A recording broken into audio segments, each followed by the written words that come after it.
Ladies and gentlemen, welcome to the Pro Wrestling World Talks with Dan and Mac. Good evening, good afternoon, or good morning, wherever you are in the world. You are listening to PWW Talks, listening or watching, depending on what platform. If you're listening on Spotify in your car, this is kind of be a little bit of a visual episode, considering the fact that I'm going to be showing parts of my toy collection slash wrestling collection slash collectibles, pretty much my so to speak, of 35 years of fandom. You pick up a few things over the years. So I am your host, calling Daniel. it the vault as well, by the way. Hashtag the collection, hashtag the vault. Yes.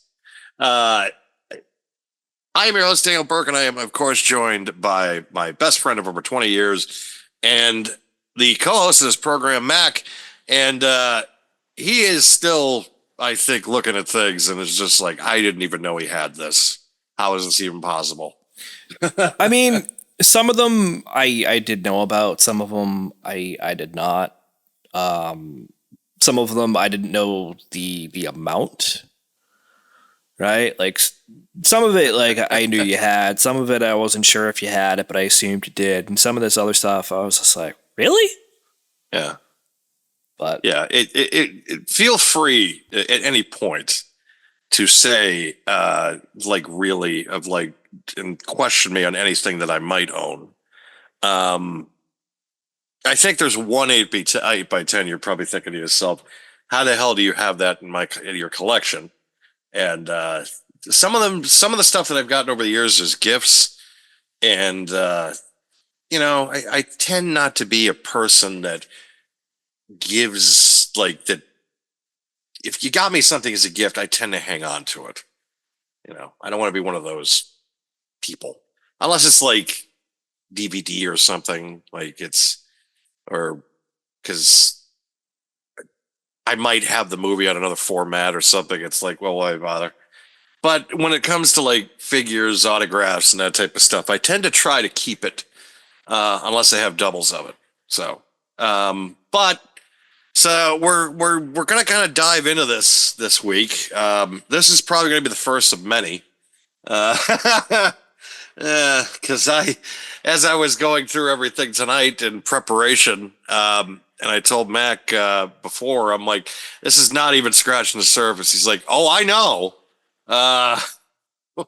See, so hold on. Let's preface this for a second, yes. Right? So we had talked obviously about this episode, and we said, maybe only do a top three, right? Top three for figures, anyways, because we also have a lot of autographs to get through, which we'll start in a few minutes here. But I figured top three is definitely only scratching the surface. Yes. I in my mind, that was where this episode was kind of going to go. And you're mentioning tickets and figures and stuff. And I'm like, okay, whatever. I have completely forgotten the amount of shit that you actually have. And I say shit. I say that loosely. I'm not trying to say it's any of it shit. No, you're saying that in a very nice way, and that's fine. I'm saying it in the essence of just that's how I speak. I'm not saying you have shit. I'm just it's a lot of stuff. No, so for me, so for those that don't know, and I'll give you a little background of how we do things. We record the show and we post it on a shared drive. We do some editing, then we post it on all the different platforms. So on that shared drive, you and I had talked, just put everything there. I will reorganize it as I need to, and I'll get it prepped for the show, just like we did last week with SummerSlam, or last 2 weeks with SummerSlam. Yes. Excuse me. I put it in the same kind of format, so it's right in the middle of the table that if you watch the show, you see it. So that's very easy for me at this point. We've got to streamline our whole process. But what I'm getting at here is when I actually opened the drive, probably about an hour ago, because I knew this wasn't going to take me that long, I immediately just go, holy shit. Yes. Immediately. Yes. And I'm glad I allowed myself enough time to organize all that stuff, because it's pretty heady. Yes. And this is the majority of this, folks, comes out of something that Mac actually knows that this existed because I had it at Dean College. Remember that red trunk I have Yes, I that do. I had? Yep. The famous red footlocker. This is where the majority of this stuff is. This isn't even in the toy room. This is in my bedroom because this has been referred to as the almost like the safety deposit box because of the fact of some of the things that are carried that are in this. And that's where a lot of this stuff is. Um, and I was looking at everything and then realizing it, and then I was doing internal numbers in my head of things that I have seen some of the stuff go for in the resale market, and I was literally just sitting there, and I'm just like, yeah, this. This Well, I mean, you have two of will some get of me these out of a things. jam I or saw. two, I guess. Well, a couple of the autographs you have two of, or you have more than one of. I'll say it that way. It's not Yes. the same one. So I mean, there might be a market for some of it. It's others some people might not care about, but I mean, Some talent, though, it's going to be very difficult to part with. that's what I'm getting at too. Yeah, Yeah. absolutely. Some of them you might not care as much. We talk about this with your figures all the time, even though they're not autographed in a lot of cases. But some of them, do you really need two? Do you really need three? But Right. to your point, there's gonna be talent that it's like, nope, I will bring that to my grave. Exactly. I'll bring it to my grave. Some of the things because we're going as far as the autographs go. It's a very vast kind of collection there. The majority of it is just 8x10s, like promo photos and that Right. stuff. And then there are some fucking heavy goddamn hitters with some pretty good like stories behind some of them as well. So we'll get into that. And then I'm also going to be giving, and that's going to be at the tail end, my top 5 favorite wrestling figures that is actually in the toy room. And then our next episode, we're probably going to dive deeper into a lot of, because again, there's a lot of stuff that is listed that, again, I haven't scratched the surface of. As accounts that I've been doing recently, because I have started inventorying things. I'm close to 300 to 400 figures alone. I'm in that ballpark range. The only person that I know, well, there's a few, but as far as personally, as far as in my brotherhood, as far as that is concerned, Billy's the only one that I can sit there and say, yes, his is better. But also he opens everything. He lets it breathe, so to speak. Where everything in my collection, I'm very much mint on card person, because of the fact of I'm a klutz. If I have a thing, I think you also are playing a different game than he is, right? In terms of, we kind of know that there might be times where you might sell. Yes. And we just talked about it with the duplicates, especially, or not so much duplicates, but instances where you have one of the same wrestler that you're like, do I really need two? And I mean, listen, I've always said this about you, and I mean it lovingly. You are the 40-year-old virgin without being the virgin. Yes, you do mean it lovingly.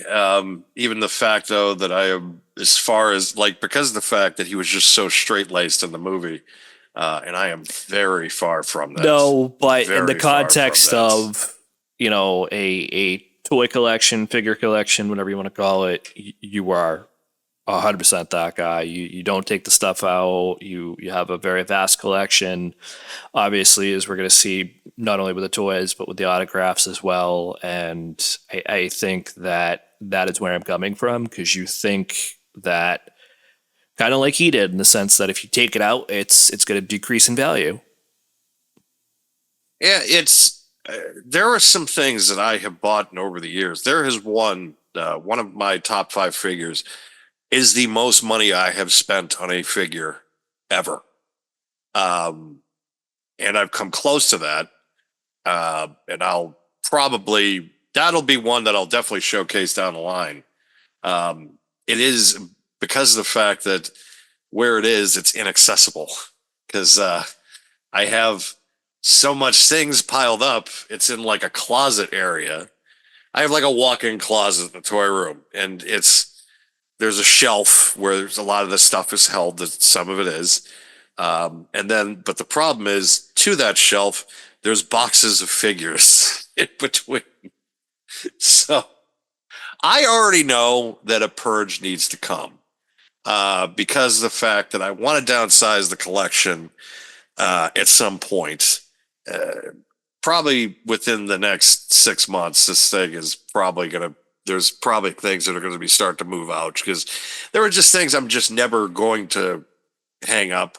Like I told you about that Undertaker wall hanging that I had that I was going to take. I was trying to see if, and I just was like, it's very androgynous. I don't know why I don't want it in my house. Undertaker, yep, I remember. Yeah, it's just like it's almost like what was said about Damian Priest about being a bisexual Undertaker. It's like I don't need that in my house. It's just because it does look like something that's like on the cover of something. I don't know, just some spoof of something of nature. It's like what am I looking at here? But yeah. So there are certain things that I know I'm definitely going to be moving on from down the line. I don't know if anything in this that I'm showing tonight will be anything that I'm going to part with down the line. I think some of the autographs. There's one that you do have that you have twice. It's not the same, 8x10 picture, but it's the same star, which I think you probably have a couple of those, like I said before. But other than that, I mean, the figures, since it's your top 5, I know you're not offloading any of those 5, obviously. Hell no way. I'm up. I don't know what the count is, but I know it's getting to 40. I have 40 different variations of Hulk Hogan, and I'll probably get rid of a couple because I do have a couple of doubles technically that's under another company that they've done re-releases for Mattel that are much better. So that'll probably be something down the line. That number will go down, even though I do have that LJN that has been re-released by Target that has sold out 3 times in pre-order. I wasn't even watching Raw at the time they announced that. I just happened to be on Target and somehow scored one, and it sold out in like 10 minutes. And then they put it up again like twice more, and it sold out 3 times in the pre-order. But that's not just for Hogan. That's also for John Cena, Dusty Rhodes. You can get the Logan Paul version. I wonder why. You can still get Logan Paul though on Target, so good for that one. Also, the new Undertaker, the Purple Glove Phantom Edition Ultimate, is also up for pre-order. And the Click, they did the entire series of the next series on Target for their Legends line. It's Shawn Michaels, Triple H, Diesel, and Razor Ramon, and it's all recreating the famous curtain call from May of 1996 in Madison Square Garden, which was the night that pretty much kayfabe was broken at the house that Vince Sr. built, which has divided the wrestling audience for years. But also, so now it's going to be immortalized figure-wise. I mean, kayfabe's kind of dead at this point anyways, but it's long gone. Yeah. Even after that, when kayfabe kind of made its own little comeback, I feel like it's definitely dead since then, obviously, as well. So I felt like it died when Taker started doing podcasts. I'm like, well, it's over. I feel like even before that, kind of, like once social media was becoming more prevalent and you had more stars on social media or streaming platforms, it was definitely dead on arrival at that point. CM Punk said it best one time. He's just like, when childhood died for me once, he's just like, so I'm texting with Taker, and then Taker texted me LOL. He's like, a part of me died when that happened. Like, he's just like, you don't understand. He's like, oh, you got to be kidding. You just texted me LOL. Ugh. And it's little stuff like that you just like, yeah, that is a part of it. And I wouldn't say that this collection, I'm trying to make it more like, I'm not trying to, like, so to speak, this is stuff that I'm going to take to my grave and all that stuff. There is some of it, yeah, obviously, that I'll be thinking about, like, maybe this will go in the vault. You can't get rid of this. And then there's certain things that are listed here that I know Booran wants one of these items, and you definitely know which one I'm talking about. He wants one of these items, and he has been fighting for this thing for 20 years because I think I've had it in my possession for around that time. And you know that item. As soon as you see it, you'll probably be like, "Yep, yeah, that's the one he wants." And he still references it to this day, which still makes me laugh. So why don't we get to the festivities and visually show everybody what? And we're starting off. I have a small book collection. Becky Lynch's autobiography here. And this was one of the recent purchases when that book had come out. It was last I haven't year, read it. Yeah, it was last year. And I did buy it at I really didn't pay much for it because the thing with books, you're just pretty much paying the price of the book of how much it's going to cost if you go to the bookstore. It just happens to be autographed. You might pay a little bit more. So, like, let's say the book is $25 and the seller might charge $40 for an autograph. So, you're paying $40 for the book. Which I think is a fair price. It is a very fair price, considering it's like, you look at Becky Lynch, she's going to be a Hall of Famer one day. And the fact that she's, a bit of a crossover star, mainstream attention, I felt like $40 for her autographed book was a no-brainer. So that kind of, and this, I think that is the last of the books because there were 4 of them in my collection at least. But yeah, I did not go to a book signing. This was one I just ordered online. But it is like, it was a no-brainer when I saw it online. I'm like, I have to get this. Yes. Sonny. Sunny days. Our yes. As children of that era, we saw a lot of sunny days, folks.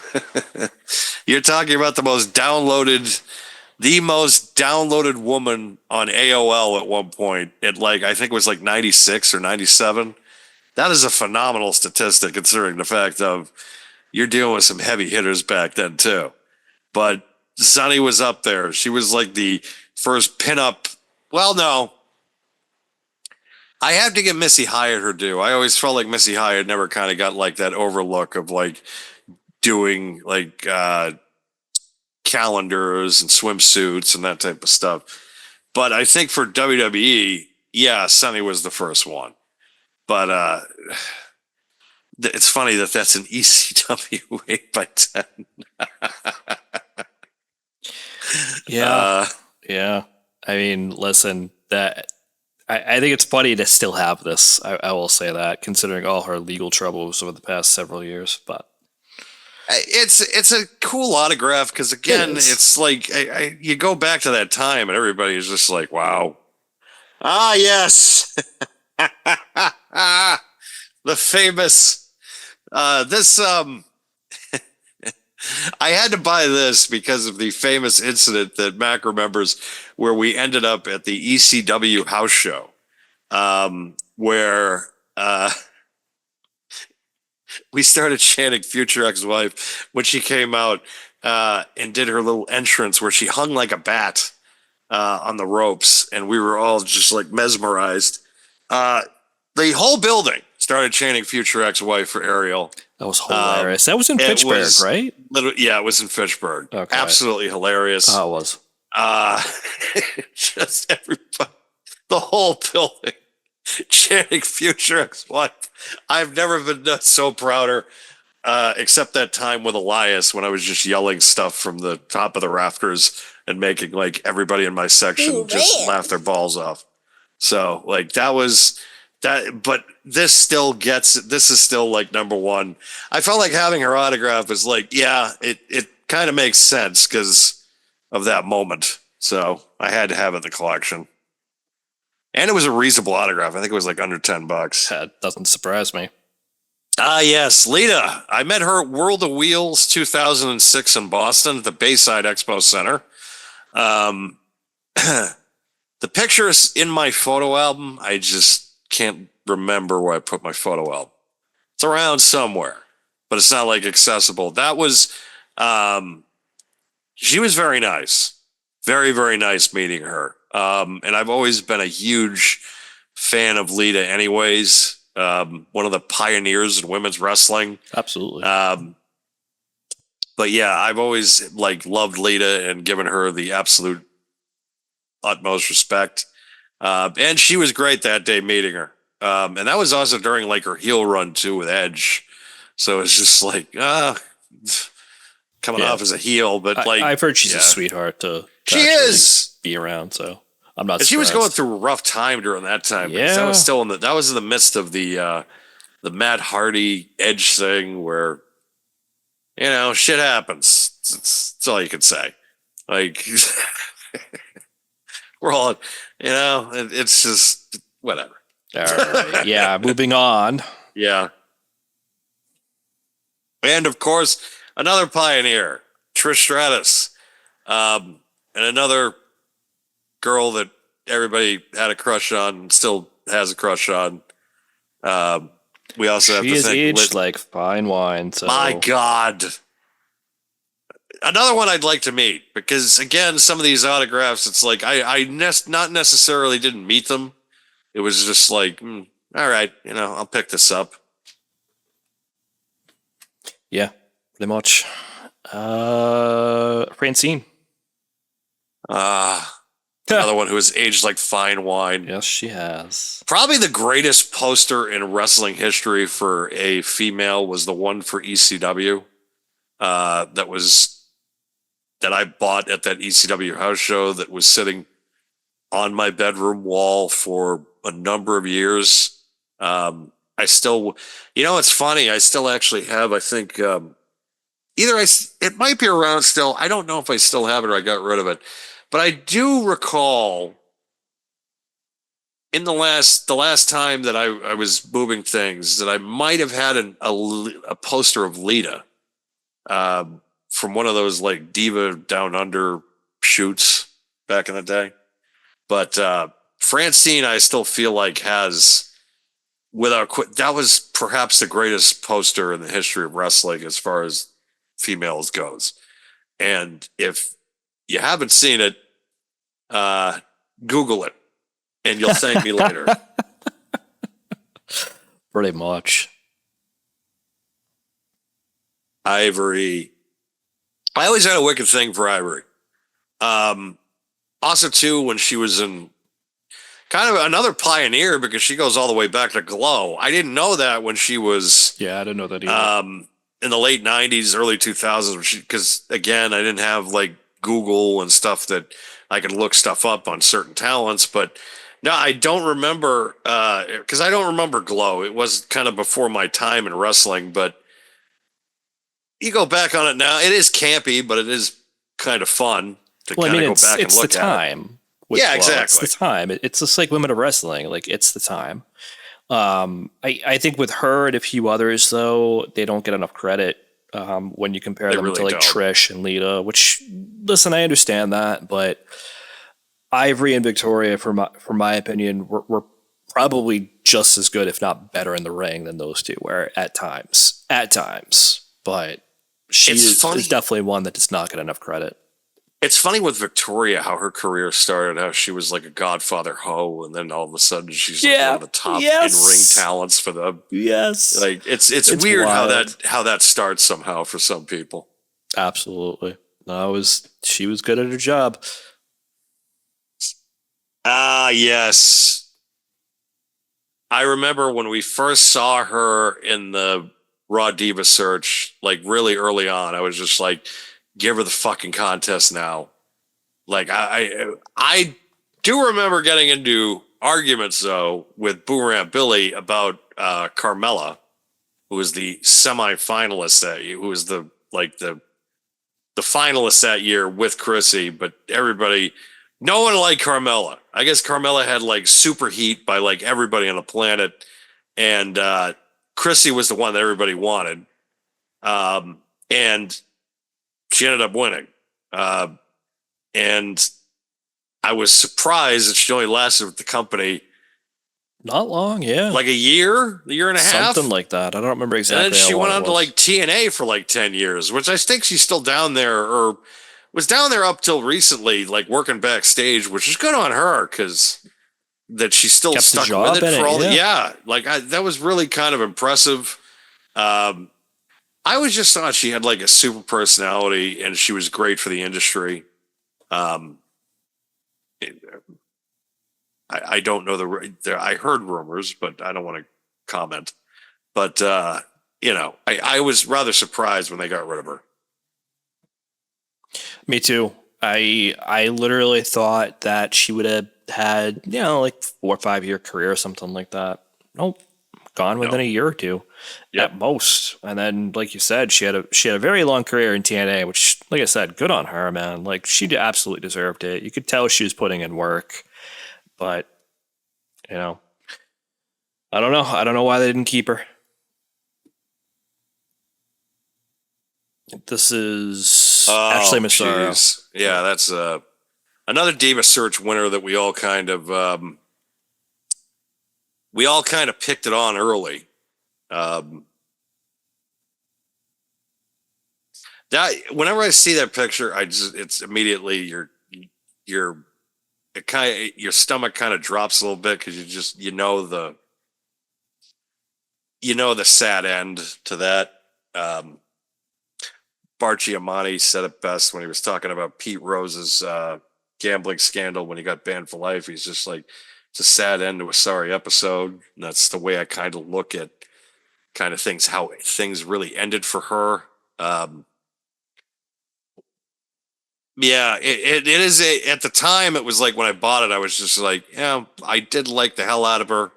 I thought she had a lot of talent. I thought she had a really good gimmick that was really starting to catch on. But unfortunately, there's a dark side to that story. Well, And- listen, outside of that, she did break into radio on Long Island. She did. So she did have a career after. But, unfortunately, due to circumstances, I'll just say it that way, she ended up in kind of a depressive state and then ended up passing away.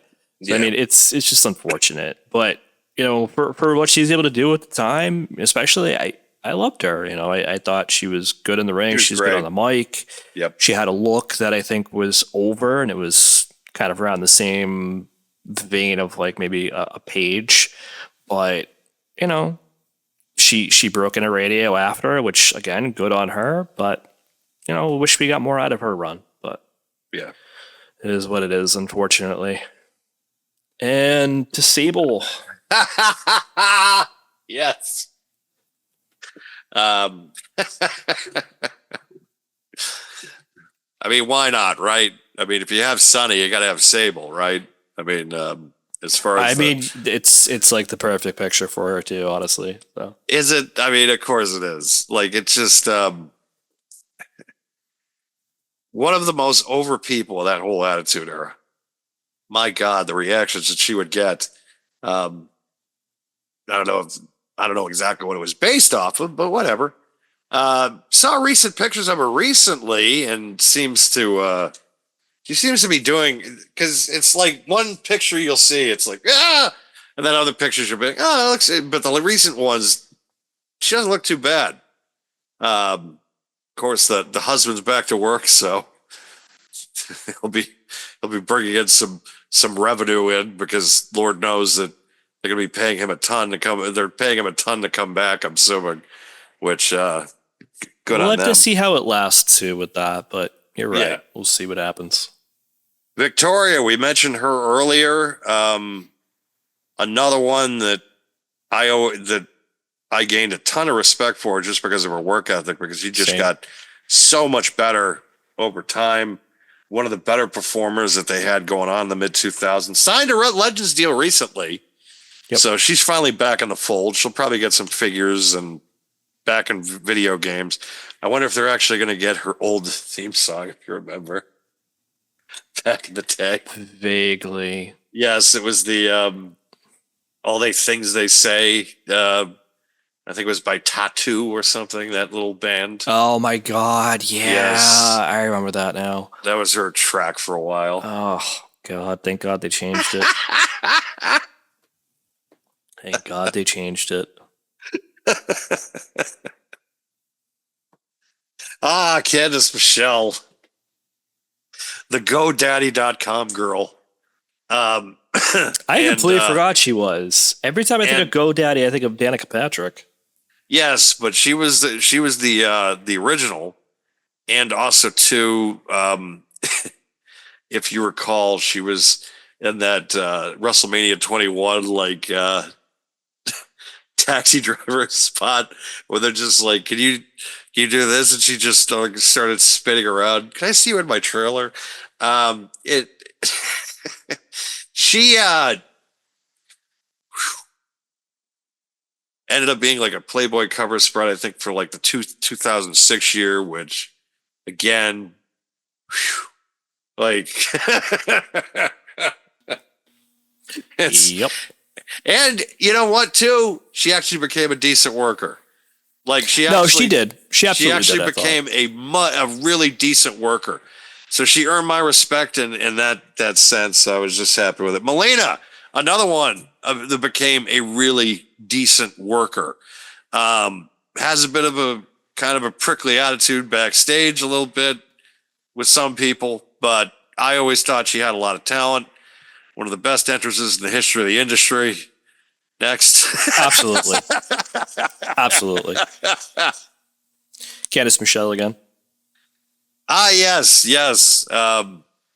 Again, the first one actually was a gift. Okay. That was actually from Billy. So this one was another one I think I bought on like eBay again for like $6. Okay. So we did the women first, if you couldn't tell, obviously, Yes. listening to all that. So now we're getting into the men. So the first one you got is a TNA version of AJ Styles. actually, that's one of 3 autographs I've had of AJ Styles. I might have more too. I got to figure out if I do. I might have more of him kicking around. But yeah, I think I bought this. I bought it really cheap. And like, I usually buy it too from like really, really reputable people. Like they got to have really good star ratings for me to even like, I sound like Meltzer. But when it comes to eBay, it's like that the star rating actually matters, Dave. So like, It might. I don't know. It might and be zero. actually, I ain't buying from zero, Dave. The star ratings actually matter. But yeah, this was, I think, in like an insane deal, so I picked it up. Yes, another one that was like, I think like $10 or $15. This is right after he signed with NXT and he became champion that I bought that. And this is him with the X Division Championship from TNA. But yeah, you got to have Samoa Joe in your collection. I think that's any wrestling fan to be quite honest. 100%. Yep. Oh, Jesus. The famous Lex Luger autograph. I got this at Spags. This is the one. This is the one, folks. The infamous moment that started my hatred for Lex Luger for almost 3 decades. because now I'm finally over it. I finally just reached a point where I'm just like, this is it though. This is the incident. Now I'm going right back to it. So the incident happened in July or August of 1993. It was right after he slammed Yokozuna. And it was on the Intrepid, of course, the famous body slam heard around the world, other than Hulk Hogan versus Andre, but that was one that actually mattered, where this one was just like, all right, well, he did it. And he was on his call to action campaign on the Lex Express. They pulled the Lex Express into Spags on Route 9 in Shrewsbury. Anybody in Central Mass right now just popped hearing that, which it was actually my dad's favorite store, because he could buy his hardware stuff and also buy toys for the kids at the same spot. So it's like he needed to get stuff on the job, and then he could go Christmas shopping at the same time. Spags comes into play really sentimentally later on. Another story about Spags, but I met Lex Luger at Spags. And so I get in line. Line is way out the door, and get all the way to the front. He's at the table. Lex Luger doesn't look up, doesn't make eye contact whatsoever, doesn't even say a word to me, signs it, slides it across the table, and I go on my merry way. And it was that very incident that I wanted Yokozuna to beat Lex Luger at SummerSlam. And Lex Luger won by countout and had the big celebration. They brought they're carrying him out on his shoulders. It was the worst celebration in the history of the industry. And I hated the man for 30 years. And then finally, but there were other reasons. We all know the other reasons. I'm not going to bring them up here, but we all know the other reasons. Because I'm not booked. That happened 10 years later. Because I felt like I was ahead of the curve on the Lex Luger hate. I was the only one that was rooting for Hulk Hogan on that Monday Nitro to beat him on Nitro, because I just was like, fuck this guy. Respectfully, no, Hated you were him. not. No, you were What, not you the were- only one. What, you were rooting for Hogan too? Of course, at that point, yeah. I knew I loved you. I could not listen. I've said my piece about Hogan. I've loved Hollywood Hogan. I will defend Hollywood Hogan to the grave. But as the man and as Hulk Hogan at times, yeah, I couldn't stand him. But oh my god, him against Luger, 10 out of 10. Hogan. Hell yeah. Hell yeah. That's my boy right there, folks. That's my boy. I've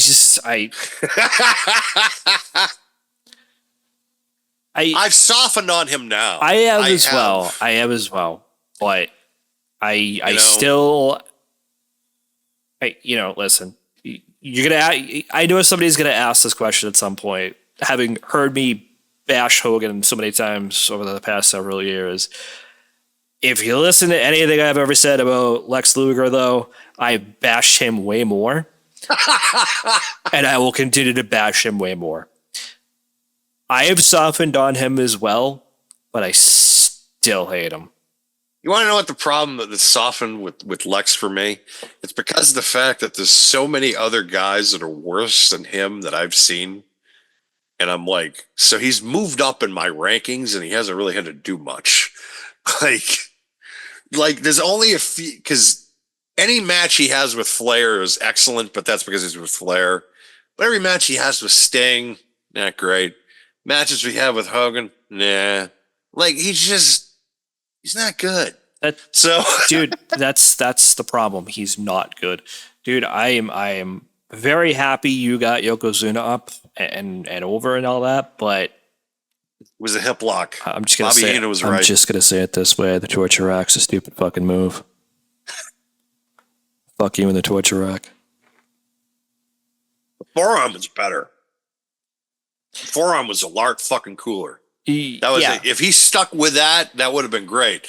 But the torture rack was dumb as shit. because we all tried putting the fucking torch rack like on our little cousin at some point. Of course we did. You know, we terrorized like our little like it just do a wrestling move on me, and you put him in the torture rack because you knew it was safe. Yeah, pretty much. You always did the torture rack because you knew it was safe. It's the time that he got like the giant into it. He didn't even grip him at all. He's just like got him up on his shoulders. He was just like holding him there and bouncing. That was it. It's just like all he's doing is like he's just doing a fucking like that. Like I don't even know what the fucking term limit is and fucking what the term is in weightlifting. I don't do that shit. I'm not at a gym ever, so. I'm sure some assholes out there who's actually, I don't care, but it's all he does is just like lift him with his shoulders, and that's pretty much it. Larry Zbyszko, one of a few AWA champions I have listed on here, but I actually met him at the Powerhouse show that we went to, where I drank beer with Sandman in the ring. And that Larry was one of the guys, of course, I wanted to meet because of his days in WCW, but also too because of the fact that he had one of the greatest heel turns in the history of the industry on Bruno Sammartino. And so his historical significance is phenomenal too, former AWA champion. So I've always had a soft spot for Larry. Yeah, dude, legend is the man. I mean, I've loved Larry ever since I first saw him, honestly. And yes, great commentator too. Like on 100%. WCW, he was great. 100%. He was phenomenal. It's like anything he touched, he was phenomenal. It's just wild. Hudson said some good stuff about him too. He did. I've been like, yeah, good. Larry's awesome. Yeah, I remember some of the stories. I thought it was awesome the stuff that he said about Larry. So. I have nothing but good things to say, and I know that this is one that a lot of people are going to look at. It's like, this is from like the 70s or the 50s or the 60s. It's like, who cares, man?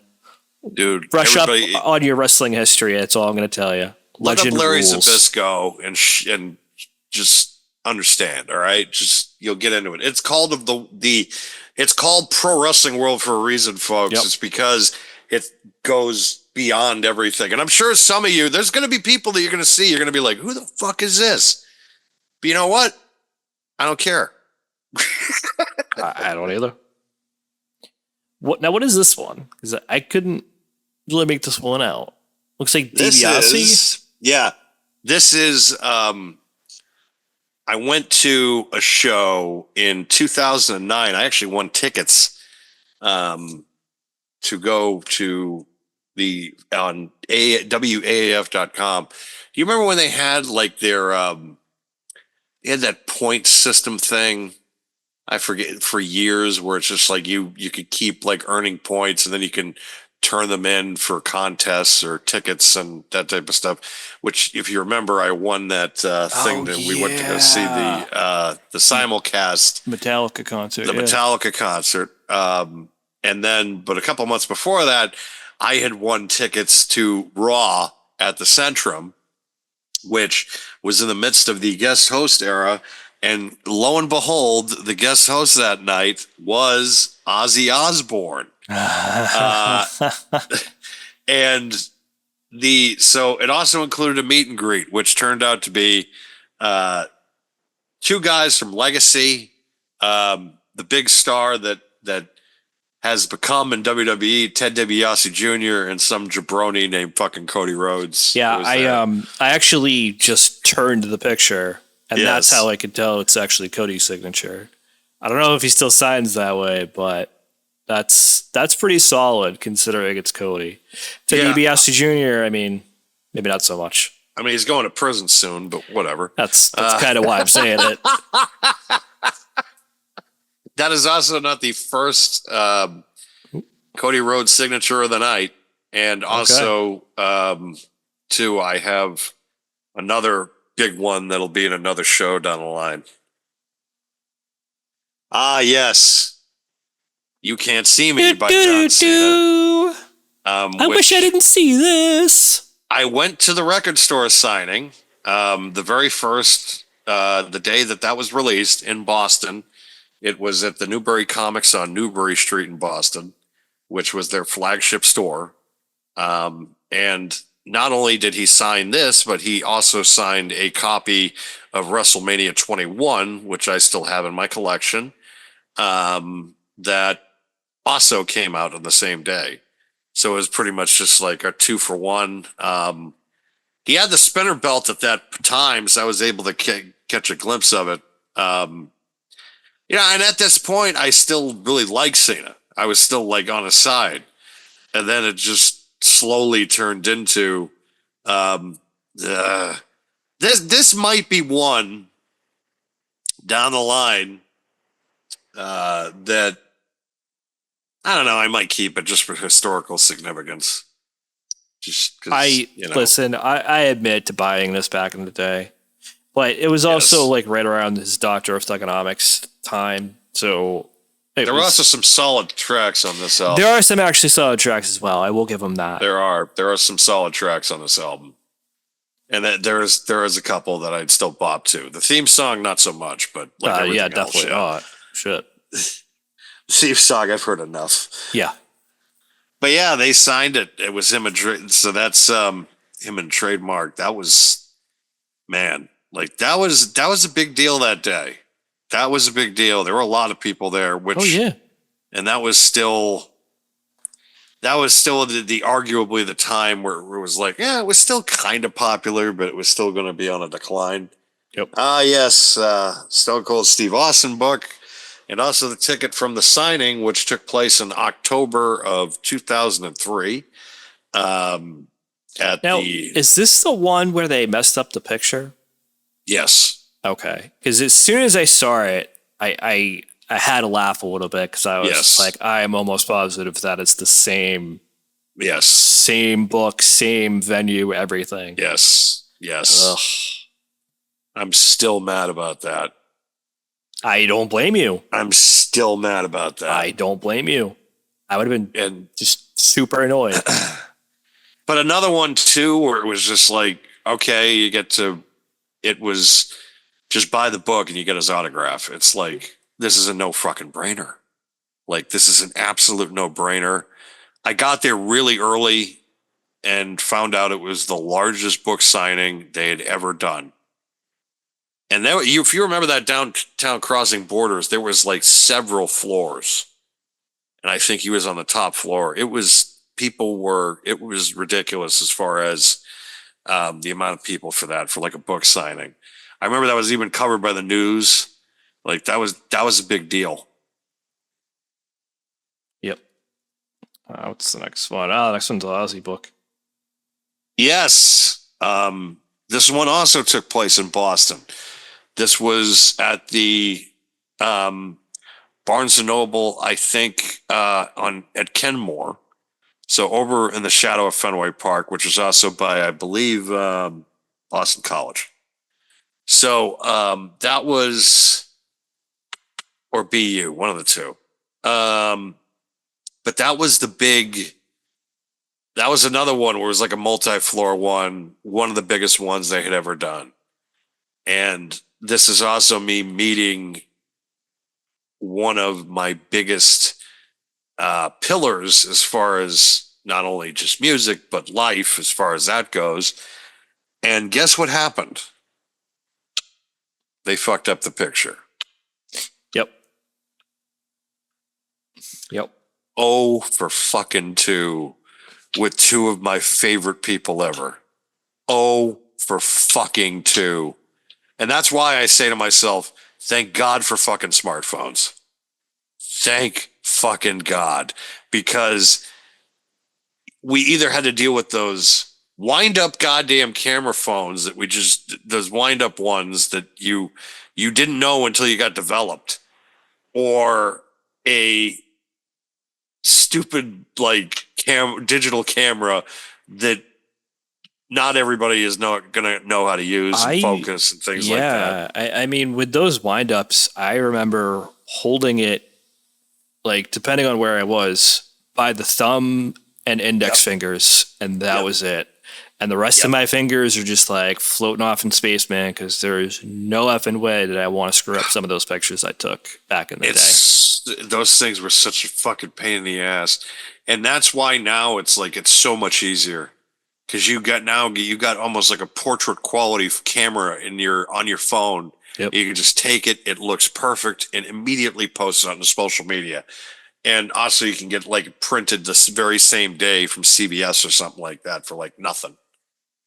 Yeah, they have an app. You just put the app on your phone for like CBS or something, add in all the pictures you want, select how you want them, and they're done in like a couple hours. It's so easy. One of the best gifts I ever got, and it was right after and now the meaning of it is phenomenal. Let's try to. Am I getting it correctly? Am I getting it right? Like a little bit to the right. Darn. No, you got it. Just down a little bit. No, you did have it. Down a little bit. Damn it, hands work. No, you're good. Down a little bit. Work hands. There you go. Pretty close. Close enough, I would say. Yes, of course. The famous photo that immortalizes me meeting Hogan, which Steph got me. So, Dan, I actually don't know if you know this, but when we did the Hogan tribute, one of the pictures I put into the log was that one. So that was on quite a bit during that episode. No, I remember. I wasn't sure if you saw it, though. Yeah. What is darkness? What has happened? What is happening? I'm not sure. Darkness. There you go. There we are. Now that you have given everybody vertigo. Yes. Yeah, so the next one is Drew McIntyre, Chosen by Destiny.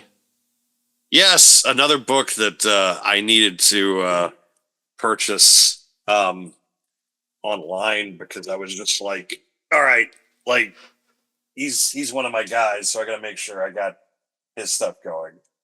And I was able to buy him for just, another $40 with shipping, and it'll be signed.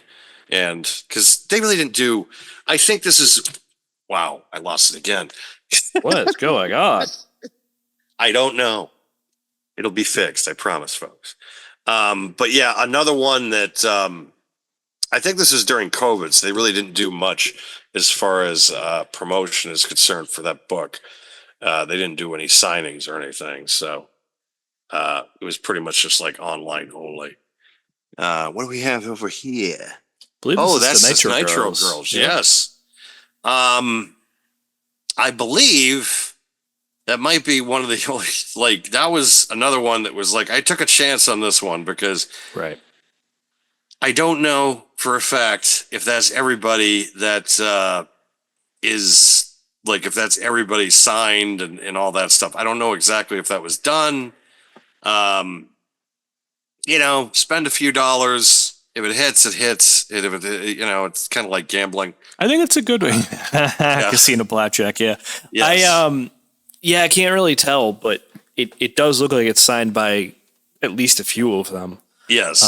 It would have been cool to get like and I don't even know if they have this anyways, but a kind of like a Nitro Girl alumni photo. That would be cool. That would be really cool. It would. I actually met two of them because I think there was one that I had that might be listed later. What do we have here? This is Ricky Steamboat. Yes, the Ricky Steamboat one, which another one that's really cool that I was able to buy somewhat reasonably for. Some guy a few years back, it's tough with those promo photos because you can't really, again, you're taking a chance, but also there's a good chance that they're legitimate anyways because of how that was done back then of just, hey, you go to these signings, they sign it, and then they just hand it off. And there was no COA program back then for that. Now everything is like certified. You go to Fanatics Fest, it's like, yeah, you're spending $300, but they're going to make sure it's legitimate. Yeah, But- I mean that's the whole thing. It's just like you'll find some stuff sometimes and just be like, really? And Yeah. then there's other times it's like, holy shit, it is legitimate. Yes. Can't even make that one out. Hold on. That is Kane Hodder, Jason from the Friday the 13th Okay. series. That was done at Spooky World in Berlin, Massachusetts, in I believe 1993 or 94. It is showing its and- age for sure. Yes. That was the first time I met Kane Hodder. I met him a second time, and I believe 2017 at Rock and Shock in Worcester. Oh, jeez. Yeah. I was at Uno's, and I was with my brother and my brother-in-law, and we were at Uno's, and we were having like a couple of cocktails, and all of a sudden we're there at the bar, and the bartender comes up over to me, and he's just like, "Hey, can you move down for a few like stools?" I'm like, "Okay, yeah, sure." And like they asked us to move because they wanted to kind of give this person like the corner or stuff. And I'm like, yeah, sure. You know, like I'm thinking it's a party. All of a sudden, this guy comes over and he taps me on the shoulder and he's just like, "Hey man, thanks." And I'm like, "Fucking shit, it's Kane Hodder." And I look at my brother, I'm like, "It's fucking Kane Hodder." I'm like, "Should we ask for a picture?" He's like, "Fuck yeah, we do." And then he's just like, "Should I tell him that we grew up on his movies and like it was amazing?" And I'm just like, "I don't know if we want to do that." But Kane was nice. We took a picture and then we just left. But it was just like amazing because it was just like I just got a picture with Kane Hodder and like just some average, like amazing story that came out of nowhere. What do we have here? It's the king. The King, yes. That was one that I was able to get out of Russell Crate, I think, for an order from a random order from, I think, Pro Wrestling Tees. They threw in an autograph. And I was just like, "Oh, sweet. I don't have the King. Great. I'll take it." There you go. Harley. Yes. Yes. I had to, and it was really at a reasonable price. So I was just like, absolutely. Like, this is a no brainer. It's a good one too. It really is. It's absolutely perfect. I think I bought Billy one actually for his birthday one year too. Oh, yes. Oh, this also makes me depressed. Yeah, it does. This is so depressing, this picture. Because these guys were my horsemen. I was just like, WWE finally has a 4 horsemen, and they're awesome. And like their theme music was second to none. Like Undisputed Era's theme music was absolutely incredible. Like everything about them was great. Like they were the coolest faction that WWE probably has ever had. And it's not even close. Like it's not even close. And the fact that all 4 of those guys went on to AEW and did not translate to the main roster, whoever was in charge of that or responsible for that happening should be put up on war crimes, because literally look at what it's done to Adam Cole's career. Like that, I look at that right now and I'm automatically depressed. Like that is a depressing reminder of how great shit was at one point. Yep. But I love Absolutely. having that because not many people have that.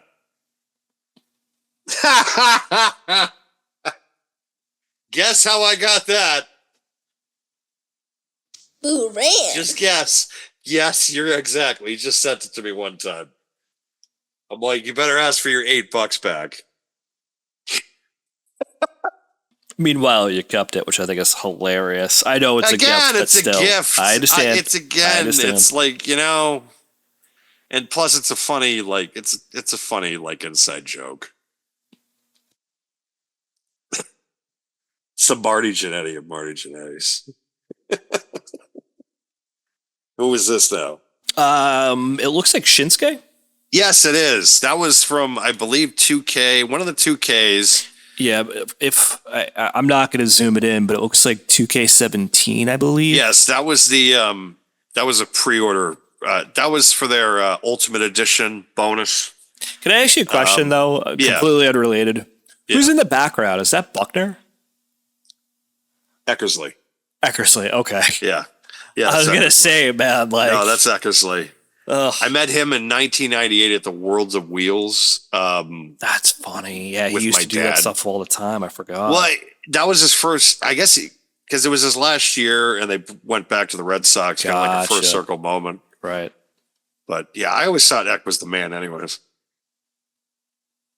No, absolutely. I just thought it was funny. I was like, I could see somebody winding up for a pitch right behind him, and I could only make out something. It just struck me as funny. My dad never would have met Buckner, and like, I don't think ever. Because No, I don't think he would have either. he probably would have clocked him. Good old JR. Yeah, I gotta have one of the best ever in my collection. And it was surprisingly another one of those autographs. It's just like, how cheap is this? Yeah, I gotta get them. I mean, listen, you know, it's funny looking at this in the context of he's just an announcer, but for all the memories that he announced through, it's really funny to think about. I put up that night that Mankind Undertaker that night of him calling that, and I'll put that up against like anything done by like Vin Scully, you know, the Giants win the pennant and all that stuff. Like, good God Almighty, he's broken in half. Should be right up there. Yes, I gotta have Ted in the collection. And again, another autograph that was just like reasonably priced. Yeah, no, I think this is great. It's probably one of his better ones, anyways. One of his better 8x10s, and the Yes. fact that it's autographed is even better. And at least this time you have the right DiBiase too. So Right, exactly. Father and son. well, I'm saying you have the right one there, but I got you. Yes. Oh, and we're starting with the heavy hitters. Yep. This was I had to buy this because of the fact that he ended Shawn Michaels' career. It's like, so it was just kind of like, it was kind of like a bragging piece to Billy to just be like, hey, look, I have something that represents when your guy got retired. Like, like this was, and this is also something else that I looked at the price of what it goes for, and I was just like, holy hell, I did not expect that. But yeah, but this is definitely going to be put on a wall at some point when I have more wall space. Like, this is definitely going to be something showcased. Yeah, absolutely. All right, what's the next one here? Randy Orton. Yes. After my first breakup with my the first of my mistakes. Yeah, exactly. After kind of getting out of some holes and that type of thing, the first check that I was able to kind of spend on my own, this was available on WWE Shop at a reduced price. So I bought it. So it's kind of like my first post breakup purchase, which when you have those, sometimes being able to get something like this makes all the difference in the world. And plus, I really love Randy Orton. He's always been one of my favorites. So I was just like, of course, I got to have this in the collection. And again, it when I paid for it now, you look at it and you're just like, well, that's going to be a decent return someday. Oh yeah, absolutely. But I'm never getting rid of it. No, I mean, it's not one of their better plaques, but it's still good enough that I feel like it's definitely worth keeping. And if you don't keep it, I know you well enough that you're going to keep it for a long time, even then, before you offload it, because it's only going to increase in value. Yeah, exactly. Who is that one? Oh, that's El Matador, Tito Santana. Ah, okay. I met him with David at a toy show couple of years back. It might have been a year before he passed. It was or a little, yeah, I think it was about a year. Okay. Yeah, I could read it now. Tito Santana. Yeah. That's funny, man. I didn't even recognize him at first. Is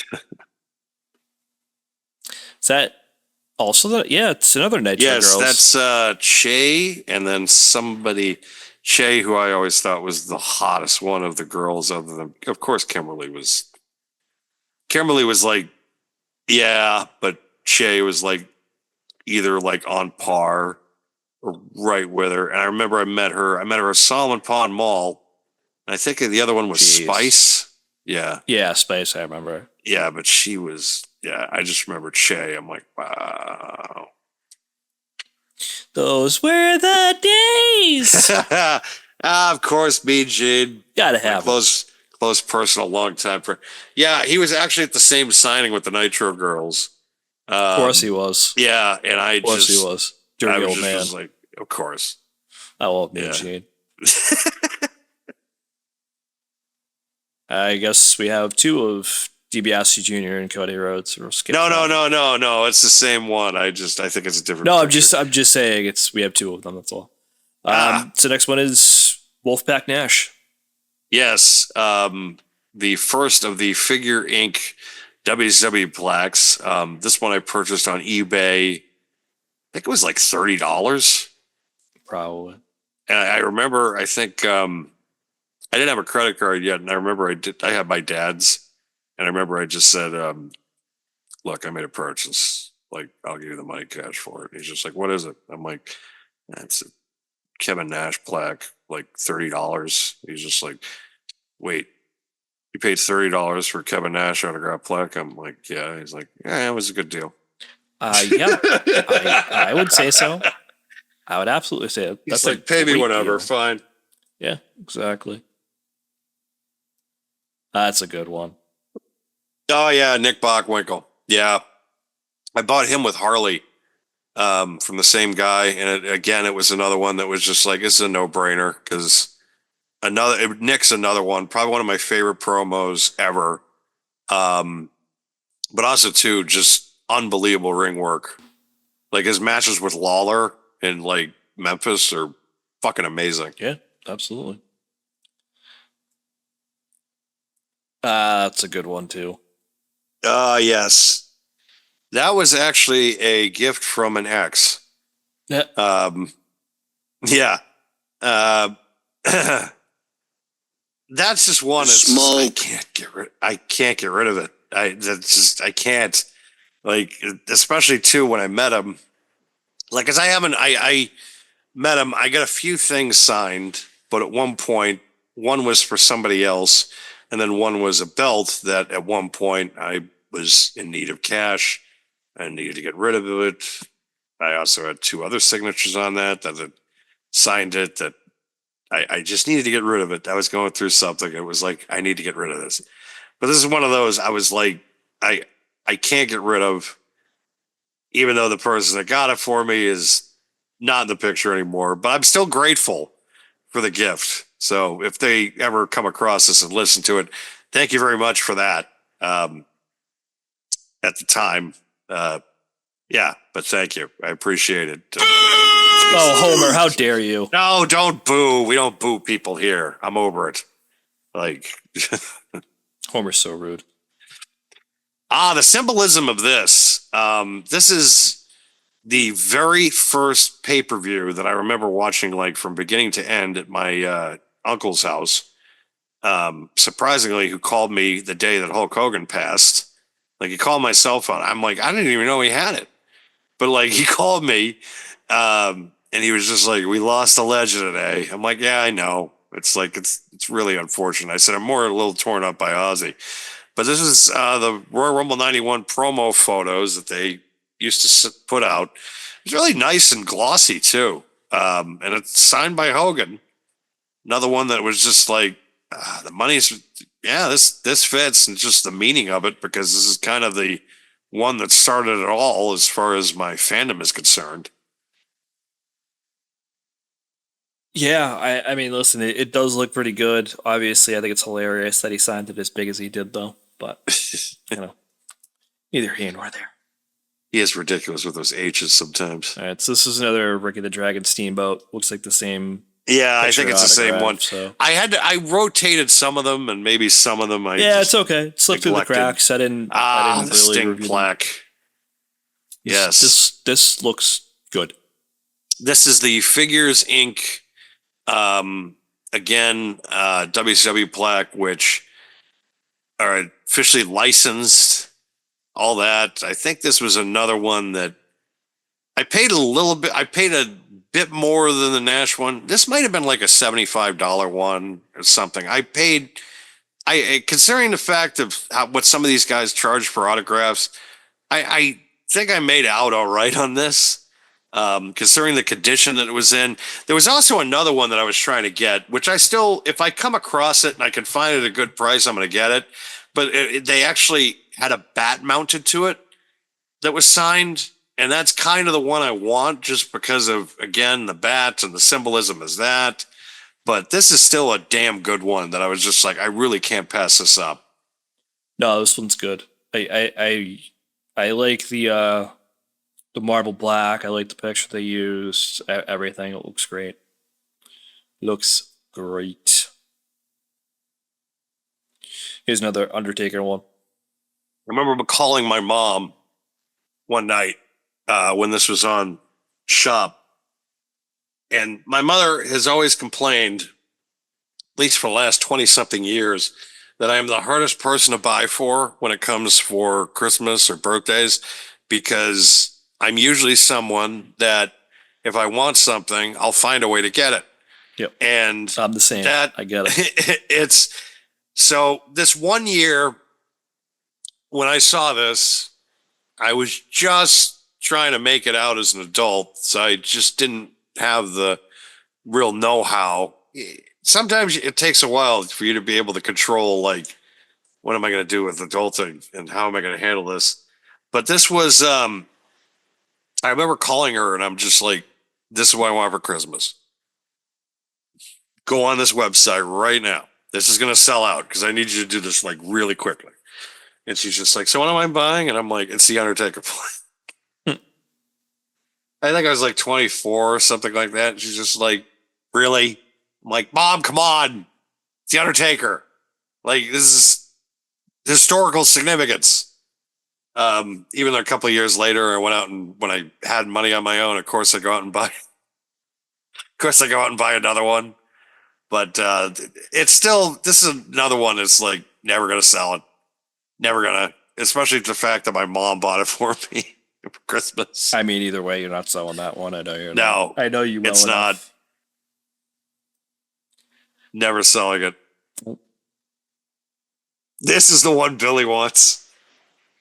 That does not surprise me whatsoever. He will do anything he can to get that from me. I think at any point, like if I go before him, he is going to try like a bastard to try to get this. Of course, this is the very first one they did. This is the very first one commemorating WrestleMania, where they have the big picture, the lower right hand, the big picture on the left hand side signed, the lower right hand corner commemorating the time, the date, the venue, and the symbol, and then in the upper right hand corner is a piece of the mat from Mania 12. I've had this sitting in my collection. I remember paying, back then it was high, but I still remember paying less than what it probably goes for now. But I was just like, I gotta have this. Like, I have to have this. Yeah, the fact that there's a piece of the mat with it, I feel is probably a selling point. Just throw that out there. But I agree. If I had this in my collection, this would not be one I would part with. Yeah, Billy's gonna try though. Oh, of course he is. Of course he is. All right, so this is the same Drew McIntyre book, just showing that it's signed. Yes. So you can kind of go through that one. Same with the Becky Lynch book here. And then here we go. Kazuki Okada. Yep. I bought this on High Spots. Shut up, bitches. I bought this at High Spots. I think it was after All In, but because again, 2017, 2018 was when I started to finally figure out about this guy. And I'm just like, this guy's like Bret Hart. Like, he is one of the most exceptional in-ring workers I've ever seen. And that still continues to this day in AEW. Is his match with Kenny at All In was fantastic. Yep. I was surprised they booked him to win, but I was not disappointed. No, not at all. The elite comic. The second to my Cody Rhodes autographs. This is signed by Cody, the Bucks, Hangman, Kenny, Marty Scurll, maybe Brandy. I can't recall, but this is that. That's an elite group there, so to speak. Just in the sense that all these guys went on to do really big things in the industry. Yeah. One guy was able to main event WrestleMania 3 times in a row. Kenny was able to be maybe the best AEW world champion in their company's history. The Bucks, of course, one of the most decorated tag teams in the history of the industry. Hangman, maybe the best babyface in AEW's history. Like, there's a lot of historical significance out of this one piece.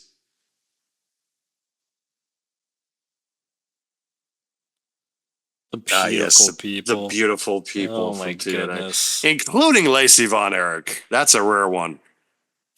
Yeah. At least I have a Von Erich signing in my collection. I mean, I feel like that's somewhat of a, and I'm sure everybody's just like low bar, but still, it's a Von Erich. Yeah. No, I agree. Oldberg. Okay. Oldberg. This is one of 2 plaques I do have a story for. Oldberg. So in June of 1999, my dad got me tickets to Monday Night Raw at the Centrum at the time. And of course, 99, this is when WWE was at their hottest. Well, the tickets were the last row in the building. It's very hard to see. My brother was with me at the time and was not exactly thrilled about the accommodations and things like that. So I don't remember exactly when we left, but it was rather early on. So my dad heard about it, not exactly happy, but felt bad. So I came home from school one day and he said, come into the bedroom for a sec. I'm like, okay. And of course I'm thinking, I'm in trouble. What the fuck? Yeah, what did I do? Fuck. What did I do now? And he gave me this and he gave me the Hulk Hogan plaque that's going to be listed later. And he's just like, I saw these as Spags and he's just like, what happened to you is not your fault. I feel bad. So this is a make good. And I was just like, which one of those moments of just like, that one of those moments I still kind of get teary eyed about because it's just like, You didn't have to do that. Yeah. you didn't have to. You didn't have to do that. You already spent the money on the tickets, but he felt so bad.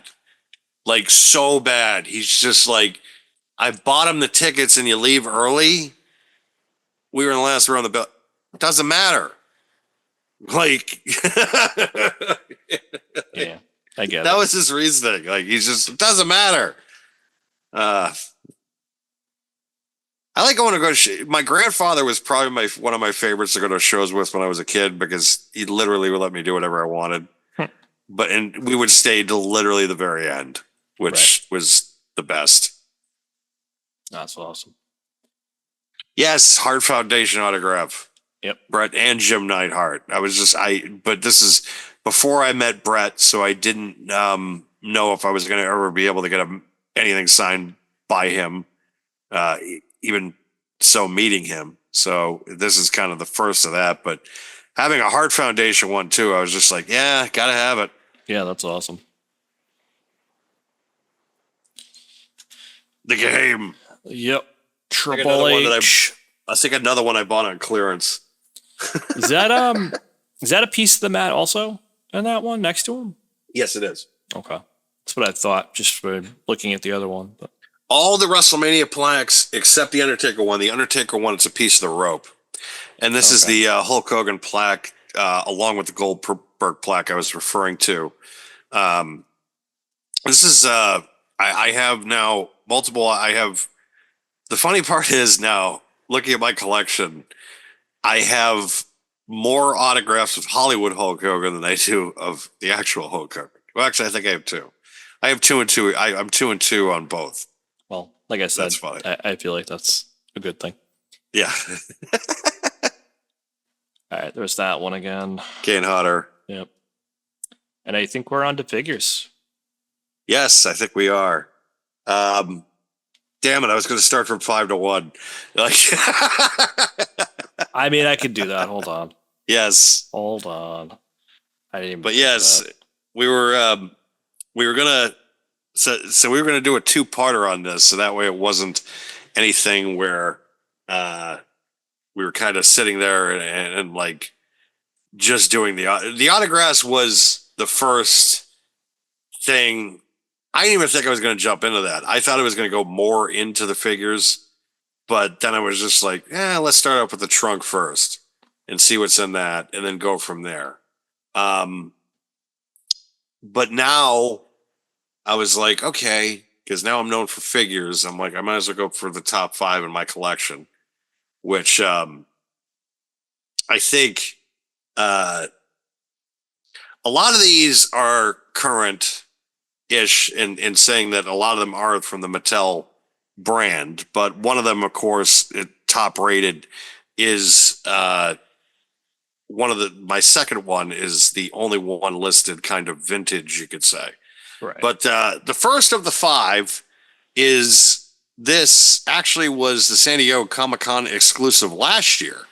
And it is, I already have the Shawn Michaels plaque from WrestleMania 12, and now I have the figure from WrestleMania 12. The Shawn Michaels coming in on the glider, zip line or whatever. on the zip line from WrestleMania 12 with the outfit.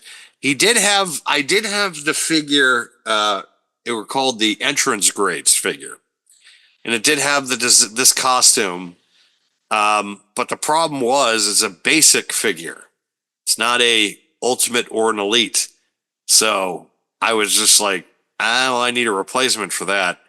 And this is the one I want that I got. And it's, again, one of the best ultimates that they've done recently. And they've really done some heavy hitters on this. It was really hard to come up with a top 5 because I already have 2 Hogans listed. A little bit of a spoiler, of course. But I was thinking about maybe even doing like more because there was one other set that came out, San Diego Comic-Con, that I was going to do for this one, but I was just like, I can't do it right now because I already got 2 Hogans listed above it. But as far as this is concerned, this is another dream figure I was hoping for years to get. And finally it came out last year, had to get it. Gotta go backwards here. So give me a sec. There we go. CM Punk. Yes, this came out last year as a ringside exclusive. Remember, I was telling everyone, if you remember the famous Christmas idea show for people, the Christmas shopping episode. Yep, this was on it. I told everybody to get this, but there was a back order all the way to May, even back in December. And I had showed everybody that I was able to get this because usually when it comes to figures that I know are going to sell out, I try to get it like on the very first day. And this is one of them that I absolutely dropped everything to make sure I had on the very first day. Because the figure is absolutely perfect. Perfect in the sense of every accessory you can name. The design is perfect. The color is perfect. The side is perfect. Like everything about this on the design is absolutely perfect for one of the coolest moments in the history of the industry. The only thing that's going to be better for me is if they do an Elite or an Ultimate from his SummerSlam gear this year. I think that's going to be an Ultimate. It's gotta got to be an be, Ultimate. honestly. It was just that good, that outfit. You know, and they can give him the belt because he did hold it for like all of 5 minutes, but Still. I digress. Exactly. All right, the next one is Undertaker. Yes, this is actually somebody will be like, well, this is two figures. Well, it's a set, yes. It's one of my favorite sets only because of the fact it's the best of times, it's the worst of times. Because of the fact it's not only the Undertaker in ultimate form, but it's also the fucking gobbledygooker. And Yep. I love it. it's the gobbledygooker. Not only does it come with the gobbledygooker, it also comes with the egg that the gobbledygooker hatched That's out hilarious. That's Which- absolutely hilarious. of. Again, the Undertaker thought at one point he was going to be coming out of it. He was going to be known as Eggman. Yep. And even the box on it is great. Everything that because it does look like the Coliseum video cover of that edition of the Survivor Series of 90. With the old logo and all that stuff. Like the set is it's so toyetic in that sense, but also as far as nostalgia fever, it's just completely off the page. Absolutely. All right. Hey, and there is the gobbledygooker. There's the gobbledygooker. And then the And egg there's the egg. There's the egg, and then the outside box is coming up next, Yep. which people will be like, holy crap, it does look like an old Coliseum video box. Yep. There it is. There it is. It's just I think you had this on that episode when we did the Christmas toy show. I did, yes. So I remember you taking them out and thinking like, oh my God, he's actually opening something. Holy shit. But then you showed us that you really weren't. It was just part of that set. So, but the next one we have here is Hulk Hogan. This is the most amount of money I have ever spent on a figure. This was a 1985 16-inch LJN. The only thing that is not original is the front window. The front window was replaced, but the figure has never been removed from its packaging. It has never been removed from the ties either. The box itself is not great. It's not perfect. Let's just say that. I think it's in great condition, great-ish condition, but it's not perfect. The figure itself, though, has never been played with. It's never been touched. It's never even been taken out of the box, which is why I wanted it, which is why I got it. And it cost me the most money that I have ever spent on one action figure ever. And in my opinion, it is the golden, as far as the grail of the collection, it's this, as far as the figures are concerned, as far as the money I spent, and as far as also the historical significance of it, because of the fact that this came out in one of Hulkamania's peak times, and the fact too that it was the first figure that came with cloth good shirt, and also the championship that can also be removed. Yep. Absolutely. I think this is definitely a defining piece for you, I feel like. Like the 52 mantle. That's the way I look at it. Is like as far as wrestling figures are concerned. Yeah. And the ultimate of sentimental, the main reason that this collection is also kind of kicked off, because when I got into this, I did not really. I I was out of the game for a while. There was a good time. I would buy sporadic figures every so often. When I got married, I had to cut back and kind of not do that anymore. It just not was not a real option. I had other bills to cover, and you had to be able to survive, and this was always secondary. Um, when things happened with Steph, where it was like in the sense of it was after separate, after I got separated, and me and her got together, and then all of a sudden she's going out of her way and giving me gifts that are figure related. I think she got me the first Elite that I ever got, which was a Brock Lesnar exclusive, which she actually went into the store because we didn't refer to Brock Lesnar as Brock Lesnar. We referred to him as Bork Laser. And she actually went into the store and says, "Do you have any Bork Laser figures?" And they looked at her and said, "What?" They're like, "Bork Laser." They're like, "You mean Brock Lesnar?" And she's like, "Yeah, whatever." And so she got me a Brock Lesnar Elite for Valentine's Day one year. And then she got me this Hulk Hogan figure, I believe that Christmas, which instantly became my favorite because of the fact of that she got it for me. And the fact too that it represented the one of my favorite moments of all time, him slamming Andre at WrestleMania 3. This figure also has been re-released in recent years, which I purchased. That is an ultimate of this moment, with the shirt, because this shirt is kind of the rubbery kind, but it could still kind of peel away. Where the Ultimates edition is a cloth good shirt. But this, however, is signed. This is the one that made the trek with me to Florida last January, where I stood in line for a few hours, and I wore shorts that day, and it was like really cold in Florida in January. I was like, how did this even happen? Yeah, it was like 50 degrees that day, I think you told me. It was so cold.